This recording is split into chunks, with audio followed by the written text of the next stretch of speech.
with same parent name has been found in record.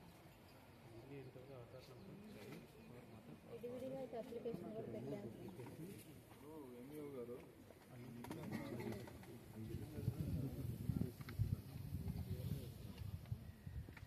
అంటే ఇదేంటి మీకు అప్లికేషన్ చేయడానికి అవ్వట్లేదు అంటున్నారా? అంతా ప్రాసెస్ చేస్తా అన్నారు సార్. అది డేట్ ఆఫ్ బర్త్ కి అప్లై చేసేటప్పుడు అట్లా వచ్చేస్తుంది సార్, సర్టిఫికేట్ రావట్లేదు. అంటే దీనిలో అమ్మ నాన్నకి ఆధార్ ఏదైనా ఉందా? వాళ్ళకి కొంతమందికి ఉన్నాయి సార్, ఒకరి ఇద్దరికి ఆధార్లు లేవు. ఇప్పుడు ఈ స్పెసిఫిక్ కేసులో చెప్పండి. ఇప్పుడు మీ పిల్లలకి ఆధార్ కోసం పెట్టారు, వాళ్ళ అమ్మ నాన్నకి ఉందా ఆధార్? అమ్మ నాన్నకి లేదు సార్, ఒక్క బాబు మాత్రం వచ్చింది సార్, మిగతా ఇద్దరికి రావట్లేదు.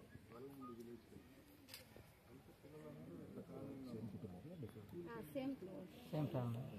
ఫస్ట్ ఇది అమ్మ నాన్నకి ఒకసారి ఆధార్ కార్డ్ చేసేసి మళ్ళీ పిల్లలకి చేయించాలి. ఎందుకంటే దీనిలో ప్రాంప్ట్ అలా వస్తుంది, ఎంటర్ ఆధార్ నెంబర్ చైల్డ్ తల్లిదండ్రులకు ఉండి పోగొట్టుకొని ఉంటారు సార్, తల్లిదండ్రులకు ఉండి పోగొట్టుకొని ఉంటారు. సో మళ్ళీ ఆధార్ చేసినా కానీ డూప్లికేషన్ వస్తుంది. ఇది ఏ వెబ్సైట్ అమ్మా? ఇది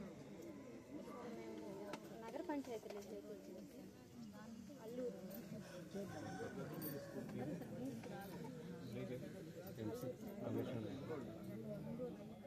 ఇదైతే మీరు అప్లై చేయించండి అమ్మా, పెన్షన్ అయినా చేస్తాను చేస్తాను.